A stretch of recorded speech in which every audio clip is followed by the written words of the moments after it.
This is Steve Hiles welcoming you to episode 33 of the Teacher Rockstar podcast, a place where tips and strategies critical to the new teacher are discussed. In today's episode, we're going to be talking about the critical first 2 weeks of school. But before we start today's episode, a quick word from our sponsor. Would you like to supercharge your classroom management skills?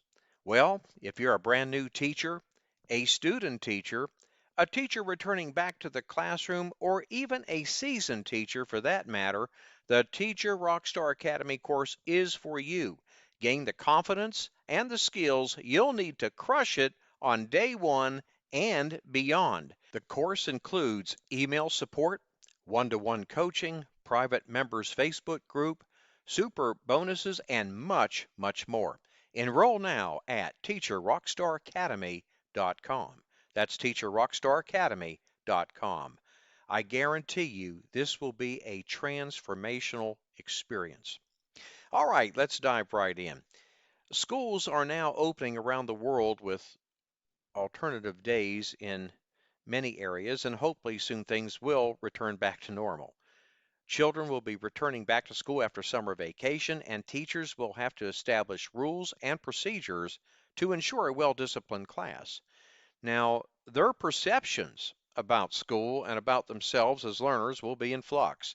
It's a new year with new teachers, new books, new classes, new schedules, and new friends.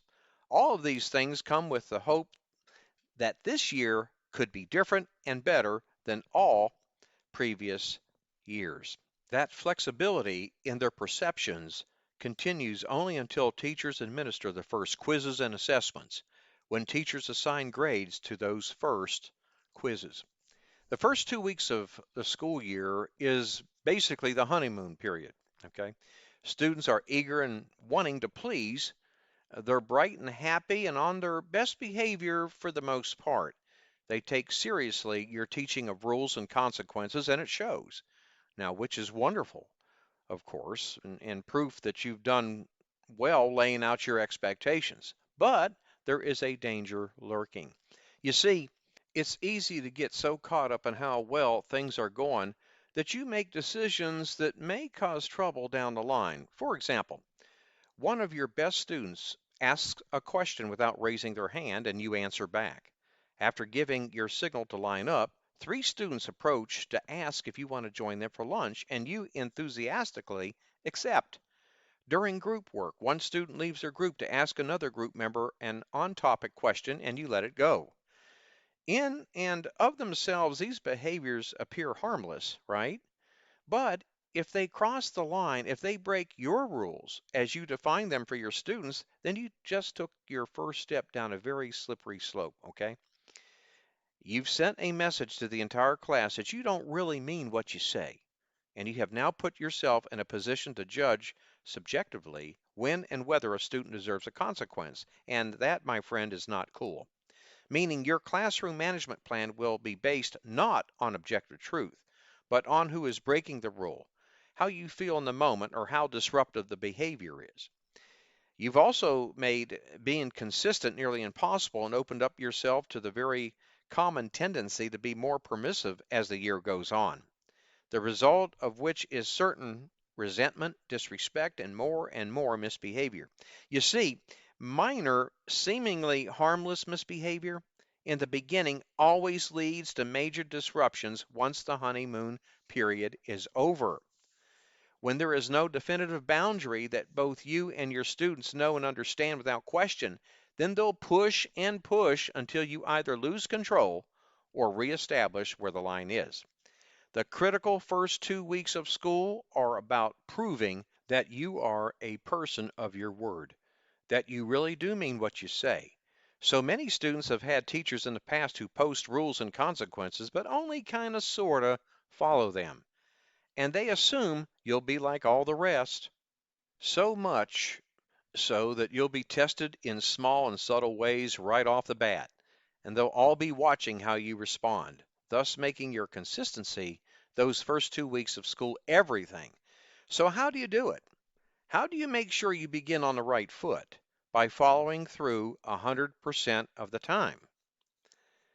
First, you must know precisely what does and doesn't constitute breaking the rules, because if you're unsure, then you can't possibly be consistent.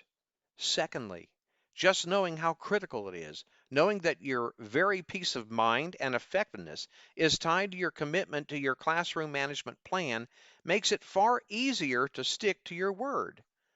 And thirdly, every day before school begins, take a few minutes to sit by yourself, close your eyes, take a few deep breaths, and then decide. Make a conscious decision to follow your classroom management plan as it is written, no matter what. Visualize yourself recognizing misbehavior when it happens, calmly enforcing your plan like a referee, and then moving on as if nothing happened. No hesitating, no waffling, no judging, just fulfilling the promise you made to your students to protect their right to learn and enjoy school. It's a simple strategy that takes less than 5 minutes a day, but I have to tell you, it's remarkably effective. And here's the good news. Once you prove that you can be trusted to do what you say you'll do, everything gets easier. Okay? Your students will stop challenging you. They'll stop sticking a toe or their whole body over the line. They'll stop probing and testing to see if you're just another one of those wishy-washy pushover teachers. Instead, they'll be free within your boundaries to focus on learning, making new friends, and truly enjoying being in your classroom. And you'll be free to love teaching. Now, a quick word from our sponsor. Imagine having unlimited access to educational products, instructional videos, top-rated teacher podcasts, and articles worth over $1,000 for just pennies a day. Wouldn't that be awesome? And you know what's the best part is? You get a 7-day free trial. So what do you really have to lose? Check it out. Take a look around. See for yourself. Go to myteachermembership.com. Yes, that's myteachermembership.com. And I will be adding more and more products and more value each and every month. You're going to love being part of this teacher membership community. Okay, now back to our episode here. The first day of school isn't just about setting the tone for your kids. It's also about setting the tone for yourself. You're laying the groundwork, developing the habits of exceptional teaching and classroom management. The keys above not only position you for a successful first day, but for a successful year. They instill in you a demeanor and style that allow you to naturally build rapport, elicit devotion, and cause your students to want to behave. They make them receptive to your instruction and nodding along in agreement with your soaring expectations. They pave the way for the best school experience your students have ever had. Here are some of the things to take into account before you begin your first day of school. There are 5 tips that I want to go ahead and share with you. Number 1, be likable. Now, I'm sure you probably heard something like this, but the old maxim that you shouldn't smile the first 2 months of the school year is really terrible advice.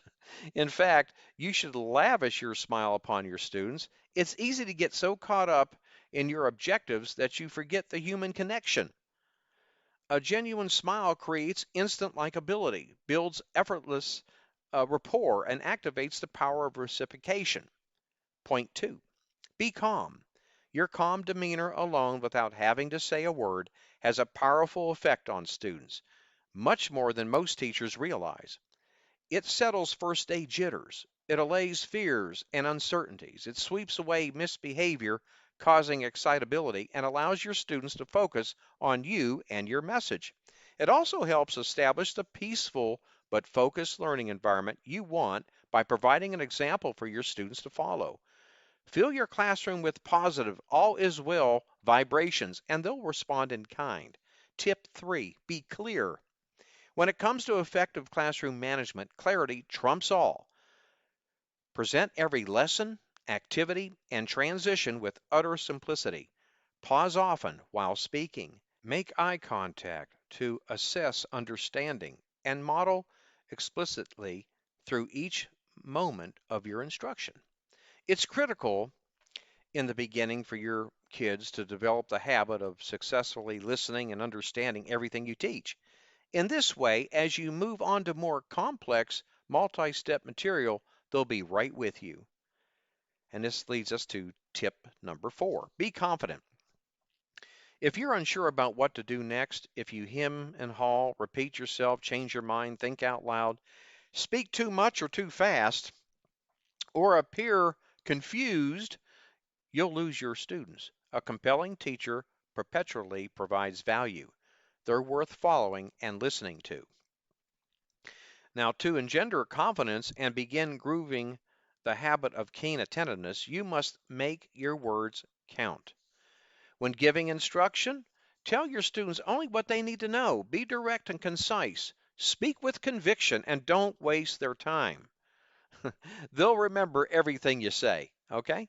And this brings us to our last tip, tip number 5. Be fun for many, many reasons, which we'll cover in a future episode. It's important that your students leave for the day happy and excited about the upcoming school year. It's important that they run home and excitedly tell their parents how much they like you and love being in your classroom.